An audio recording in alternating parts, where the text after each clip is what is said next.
Mga kabengbeng, ayan, mainit na araw sa inyo. Nagsimula na ang summer, ramdam na natin ang init. Ayan, nag-unbox na tayo nito dati. Pero meron pa kasi sila isang klase at mas affordable na unit. And if you're looking for a compact pero tactical na 9mm platform, eto na ang Strybog SP9A2. Parang SMG vibes pero civilian legal configuration. Angas agad tignan pero wait, hindi lang to puro looks ha. Ang Strybog SP9A2 is a 9mm self-loading platform na designed for performance plus versatility. Lightweight siya dahil polymer lower pero solid pa rin ang build. Hindi siya mukhang laruan. Parang hybrid ng pistol plus PCC, compact pero kaya mo lagyan ng full tactical setup. Recoil control and shooting feel. Ang firing system niya is direct blowback. Super smooth i-shoot. May built-in muzzle brake plus compensator so controlled yung recoil. Mas mabilis ka makakabawi sa mga follow-up shots mo. Hindi siya masakit sa kamay kahit mabilis ka mag-fire. Ayan. Accuracy beyond typical pistols. Mas accurate siya kaysa typical handgun dahil sa longer barrel at sight radius. Parang mini rifle accuracy, pero 9mm lang ang gamit mo. Fully customizable. Ayan, fully customizable po ito ha. Dito siya nagiging beast. May Picatinny rails at M-lock slots. So pwede mo lagyan ng optics, lights, grips. Bahala ka sa setup mo. From basic to full operator build, kayang-kaya nito.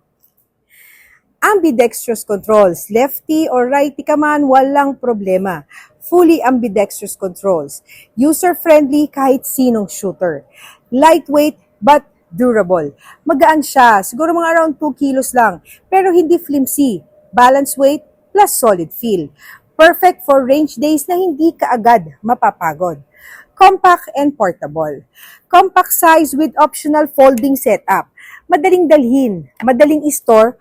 Perfect for tight setups. So ito na mga kabengbeng, yung ating Strybog na SP9A2.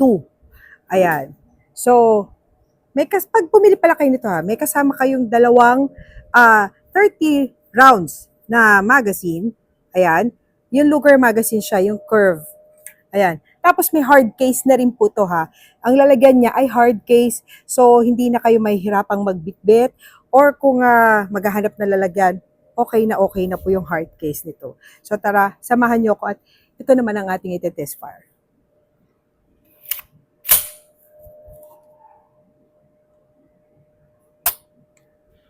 Okay.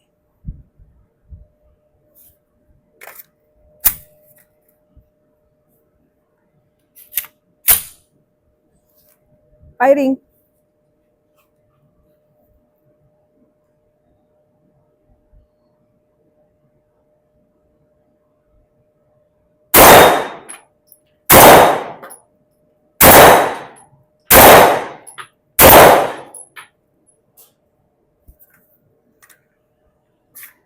Ibang klase talaga ang Strybog.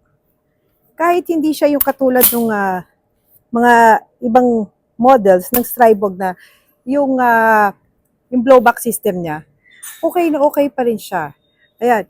At alam nyo, di ba, sa mga dati kong unboxing videos ng Strybog, pwede kasi siyang iputok ng papistol din. So, ibababa nyo lang to. Kasi may flip up. Ayan na naman, nabubulo naman ako. Flip up sights. Ayan. Pag gusto niyo parang PCC style siya, meron din siyang sight for kung gusto mo parang pistol style siya. So, pwede niyo siya iputok na parang pistol. Ayan. At super gaang din ito. Kahit i-pistol style niyo siya. So, ang ganda ng ating Strybog SP9A2. So, yun na nga mga kabengbeng, nakatapos tayo ng ating pag-unbox at pagte-test fire ng ating Strybog SP9A2. Ayan. So, kung hanap mo is a budget-friendly pero premium feel na tactical platform, the Strybog SP9A2 is definitely one of the most underrated options.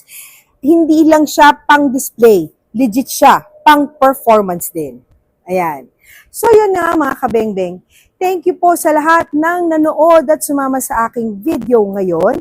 At mga kabengbeng ha. Sa mga hindi pa po naka-like, follow and subscribe po sa aking page.